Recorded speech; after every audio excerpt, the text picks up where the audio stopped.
so we're going to do another mother sauce today, the bechamel. We did the velouté yesterday. You'll take the velouté that you made, we'll do a supreme, and add cream to it. So now there's your derivative, your small sauce from the mother sauce. This is your second mother sauce we're going to do today, and then we'll also do the espagnole. So for this, your recipes are right there. In a sauce pot, difference between a sauce pot and a stock pot. You remember? We did small birds last year, small equipment. Sauce pot has one handle, stock pot has two handles. Stock pot is taller, sauce pot is smaller, right? And you have a sauté pan. So different things there. Is there a little squeeze bottle of the oil right there? Thank you. So all your mise en place I already have in here. So basically what we're going to do is onions, minced onions. We're going to need 1 tablespoon of onions and the butter. So we'll put the butter in the pan. I already had the butter measured out. It was 3 tablespoons of butter. 1 tablespoon of minced onions. That's okay? No? Why not? Why is it too much? Not level, right? Now we have a level. So while the butter's melting, you can add your onions to it. And it says coarsely chopped. You're going to strain this at the end. So if they're a little bit bigger, it's okay, but coarsely chopped is what you're looking for. So you want to have your butter and your onions going in here. You have a sauté pan, please, a smaller one there, like a medium size. Yep, that's perfect.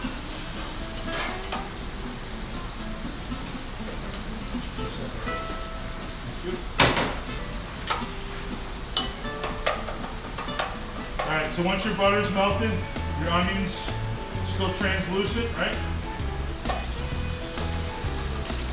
We're going to add the flour and we're making a what? Equal parts of butter and flour is what? Say again? Roux, correct, very good, roux. Okay, so we're going to add it, and we're adding it right with the, it's okay to add it right with the vegetables in there, the onions. There's a lot of times you'll have mirepoix in there and you just add your roux right to it. That's okay. Start to get a little too hot, just move it off. But this you don't want to darken too much. You want to cook it out so you get the flavor of the flour out of it, you get none of your flavor of the butter. But you want to cook it out, but you don't want to go too dark because you don't want to change it because it is a bechamel, is a white sauce, right? So go down to medium heat, let it cook out for like 3 minutes.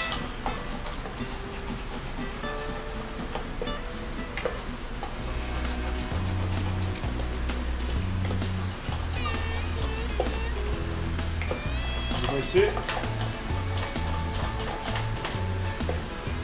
That's what you're looking for, okay?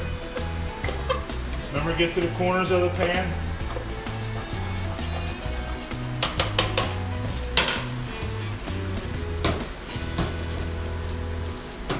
Now you got 3 cups of milk. Do I add all at one time?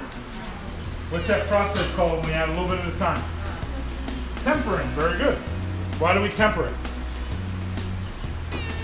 So you don't get what in it? Chunks, yeah, lumps, so you don't get lumps in it. So do a little bit at a time. And as you can see, come up closer, see it, as it goes in, see how it tightens up? Now you just keep tempering it, add a little more. Oops, sorry.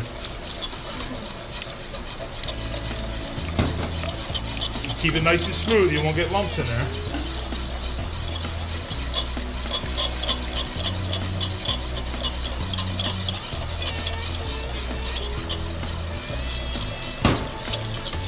Get the corners of the pan right.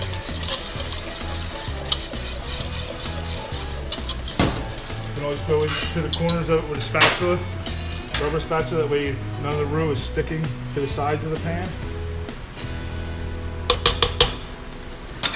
Then you just keep gradually adding your milk to it.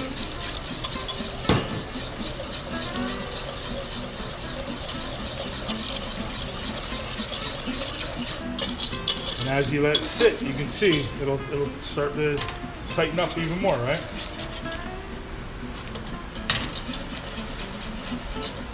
keep it on low, medium heat because you still want it to stay white, okay? We don't want to go too high. We don't want it to burn on the bottom or discolor, get brown. And as it starts to set up on you, so it's getting a little bit tighter, just keep adding your milk to it.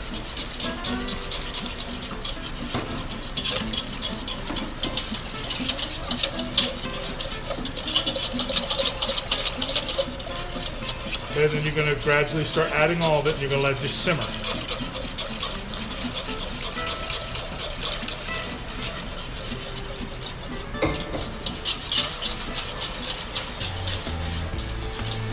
So you're going to season it with salt and pepper. White pepper, right? Why white? Good, so you don't see the color of the black specks in there, right? And then when this is done and it's tightened, you're going to strain it. That way it removes the onions. Now you have a creamy sauce.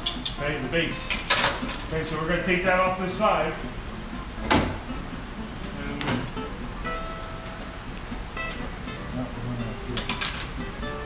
magic of television. Here's one I already made. So see how it thickens up? Pretty tight, right? It's nice and thick. So we're just going to, I didn't open this. You know, open it? Sure, actually, no.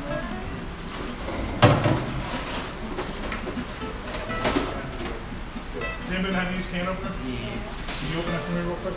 Yeah. Right in the corner back there. So we're going to do a derivative, right? Have the bechamel. It's already made. We're going to add that tomato paste. We're just going to do something a little different. So instead of a word, now we just have a rosé sauce, where it's a cream sauce with a tomato product in it. So now we've taken the one sauce and we did something different with it. If we wanted to even go more, we could add something else to it. Sun-dried tomatoes to it. You could add spinach to it. You could add mushrooms to it. Do a lot of different things to it. So it just shows you the versatility of the mother sauce, how you can do a lot of different things with it, okay? So that's the mother sauce on that one. Next one we're going to do is the Espanol, the brown sauce, right? So on this one, we're going to have, here's all your mise en place. So we have coarsely cut carrots and coarsely cut onions. You have flour, and the butter is going to make what? The roux, correct? Good job. And then towards the end, after we add the stock, we're going to add the celery, peppercorn, garlic, and the bay leaf. Okay? So the first thing it says is cook the onions and celery and carrots. All that together. We're going to melt the butter.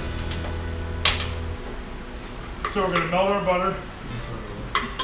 We're going to melt our butter in here. We're going to make the roux, right? This one we want to cook out a little bit longer than we would the bechamel, because we want more color, right? So we're going to let that cook out. Then we're going to add our flour to it, we'll add our other ingredients, and then we're going to add our stock to it. This wasn't strained, so we're just going to strain it as we go into it.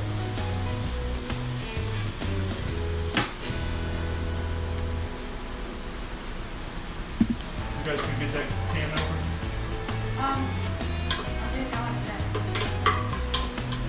I didn't know what I'll show them all afterwards. Yeah, we get done with teaching them how to use it.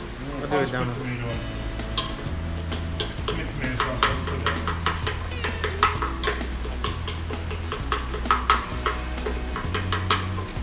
Takes a little bit to get melted because the pan is a little bit thicker. So you use the thinner pans, like this one. The gauge is thinner, heats up a little bit quicker. So if you're doing like the Alfredo part, or being the bechamel fry, should have done here. But I could have done this one in there. It's okay.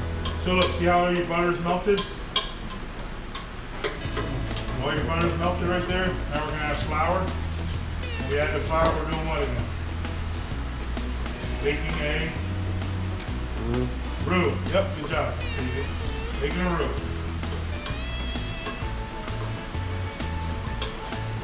So we want to let this cook out a little bit so we get some color to it.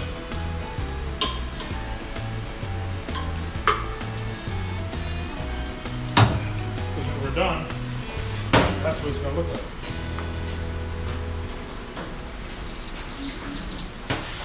Thank you.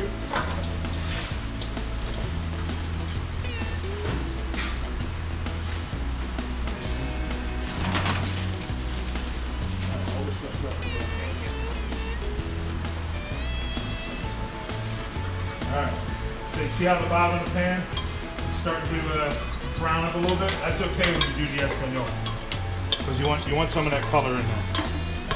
Okay. Now at this point it says you're going to add the stock, the fast stream, whisking so you don't have lumps. So what I'm going to do is I'm just going to strain this because it's not already strained through here. Then I'm going to whisk it. Thank you.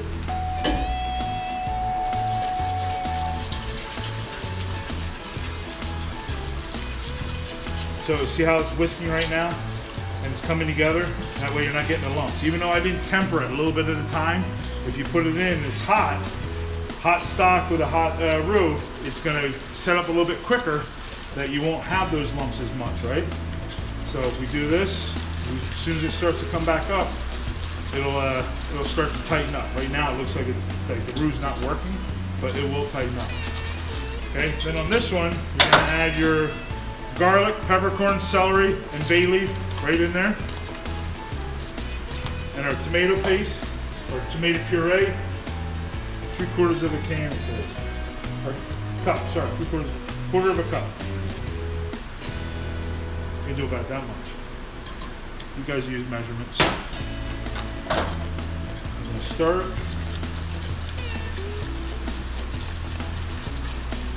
You can see it's kind of reddish, but as it cooks out, you'll see the color of it because of the roux.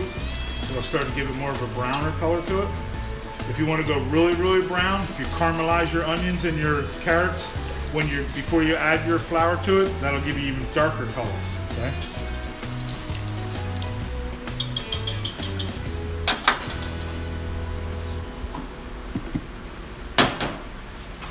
So we're going to let that cook out a little bit more in a little bit. But here's when it's already done. And you can see how thick it is.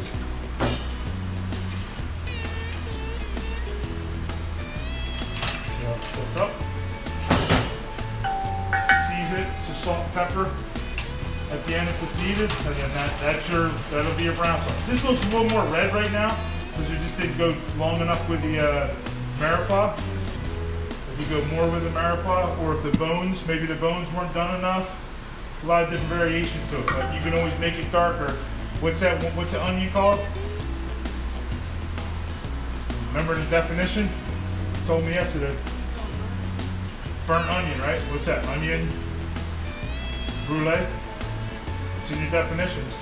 You put that in there, you'll get more flavor and a little bit more taste out of that, different flavor out of it, and you get more color. Okay? That's going to be your Espanol right there. So you can see the difference of this one and that one, where as it's cooking out, it's getting a little more brown to it, where that's a little bit opaque and a little bit more pink or reddish to it, right?